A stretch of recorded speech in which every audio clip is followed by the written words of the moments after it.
Kantiibaan bulchiinsa magaalaa Adaamaa obbo Haayiluu Jaldee bu'aalee bitootessa 24 kunuunfachaa injifannoo caaluuf hojjechuu qabna jedhan. Bulchaan bulchiinsa godina Shawaa Bahaa obbo Abaabuu Waaqoo paartiin badhaadhinaa paartii waadaasaa qabatamaan gochatti jijjiiraa jirudha jedhan. Jiraattonni magaalaa Adaamaa fi godina Shawaa Bahaa injifannoowwan bitootessa 24 sababeeffachuun hiriira ba'uun deeggarsa qaban mul'isan. Hiriira deeggarsaa bitootessa 24 mata duree injifannoo arganne tikfachaa kan hafeef waloon hojjenna jedhuun addabaabayii dirree masqalaatti dhaadannoo garaagaraa dhageechisuun gaggeeffameera. Sagantaa hiriira deeggarsaa bitootessa 24 injifannoowwan argaman itti fufsiisuuf ba'ame kanarratti kantiibaa bulchiinsa magaalaa Adaamaa obbo Haayiluu Jaldee, bulchaan godina Shawaa Bahaa obbo Abaabuu Waaqoo, hooggansii fi jiraattonni magaalaa Adaamaa fi aanaalee godina Shawaa Bahaa irraa dhufan hirmaataniiru. Haasaa baga nagaan dhuftanii fi baga geessanii kan dabarsan kantiibaa bulchiinsa magaalaa Adaamaa obbo Haayiluu Jaldee akka jedhanitti cunqursaa fi dhiibbaan garaagaraa uummata Oromoo fi sabaa fi sablammoota irra gahaa ture injifannoo bitootessa 24 cabsuun danda'ameera jedhan. Bitootessa 24 Itoophiyaa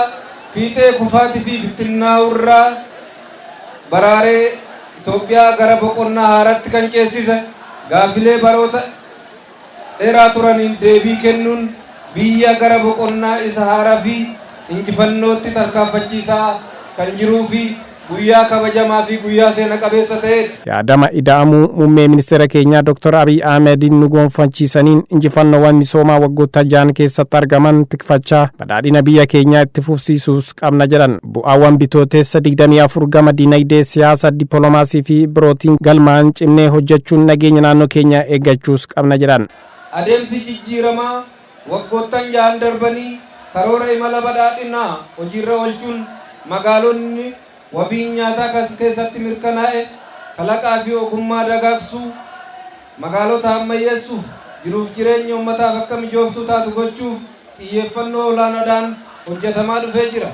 Haaluma kanaan hojiiwwan barii jijjiiramaa hojjetamaa jiruun seerota hudhaa ta'an jijjiiruu, seerota haaraa maddisiisuun hojiitti hiikuun naannoon keenya hojjetaa tureen qonnaan bulaa fi horsiisee bulaan gara dinagdee isa biraatti ce'uun gara investimentiitti akka galu hojii bal'aa hojjetameen qonnaan bultoonni fi horsiisee bultoonni keenya hedduun gara investimentii akka ce'an kan taasise bu'aa bitootessa 24ti.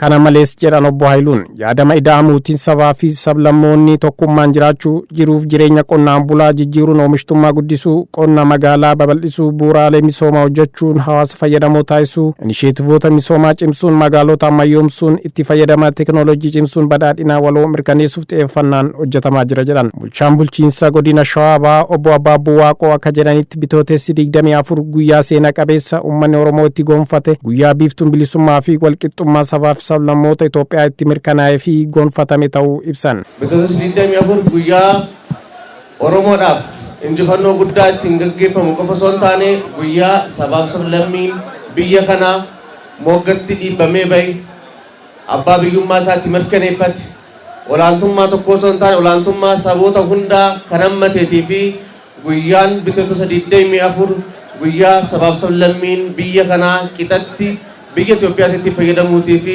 mirga isaatiin kabachiise waan ta'eef irra deebi'ee baga guyyaa kanaan isin ga'e baga gammadan jechuun barbaada. Biyyi Itoophiyaa kanaan dura hiyyummaadhaan beekamtu bu'aa bitootessa 24 tarsiimoo hiyyummaa keessaa baanu uumuun oomishaalee oomishuun gara biyya alaatti erguun dinagdee ishee cimsee jira jedhan. Biyyi hiyyummaadhaan beekamtu nyaataan of danda'uu hin dandeenye, dikshinaarii addunyaa irratti hiyyummaan beekamtu akka maqaa isii jijjiirattuuf yeroo jalqabaatiif biyyi kun nyaataan of dandeessee biyya biraatiif akka erguu dandeessuuf bitootessa 24 kan bu'uura nu kaa'edha.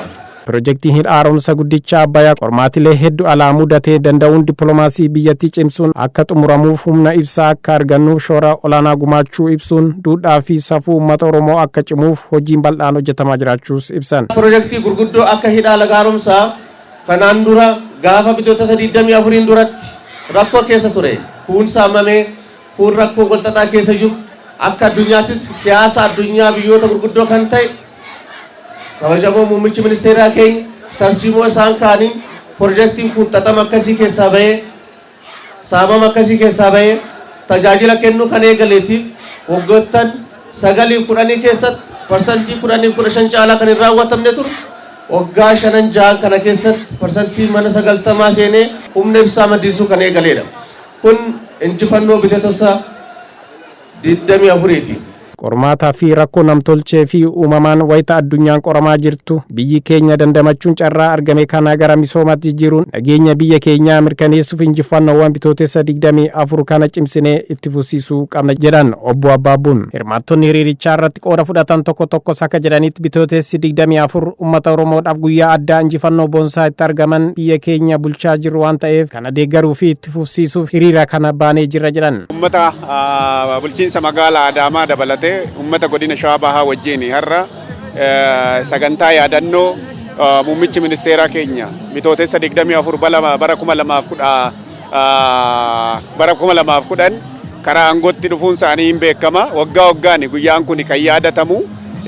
Guyyaa kana sagantaa garaagaraatiin dabarsaa kan jirru. Guyyaa har'aas roobni garmalee osoo roobu qilleensi jijjiirame uummanni keenya garuu roobanis aduudhanis yeroo hunda deeggarsa muummee ministeeraa keenyaaf taasisan ifatti guyyaa har'aas rooba kana keessatti deeggarsa taasisaa kan jirru jechaadha. Bitootessa 24 mootummaan keenya Dr. Abiy Ahmed guyyaa seena qabeessa guyyaa itti aangoo uummanni Oromoon ilmi abbaa gadaa aangoo itti nu argateedha waan ta'eef baay'ee gammanne sagantaa kana irratti miidhaginaan faayamne geggeessaa jirra.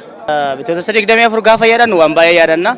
Kaleessa yaadanna har'a yaadanna waan baay'ee yaadanna maaliif kaleessa aarsan nuti kaffalle biyya tanaaf jecha hin mul'atu ture garuu akka saba tokkootti akka lammii biyya keessa jiraatu osoo hin taane akka saba lammaffaa biyya keessa jiraachaa jiruutti ilaalamaa ture dura har'a garuu walqixxummaa nus eenyu caalla jennee osoo hin taane akka saba tokkootti akka lammii biyya tokkootti hunda kabanyee nus qixa taane kaan caalla jennee osoo hin taane nus qixxee isaanii hunduma wal fakkaannee wajjin jiraanna jennee kana hunda yaadannee seenaa sun jijjiiramee har'a garuu sabaaf sablammii dabalatee Oromoos dabalatee hundi walqixxummaadhaan biyya tana keessatti injifannoo argan.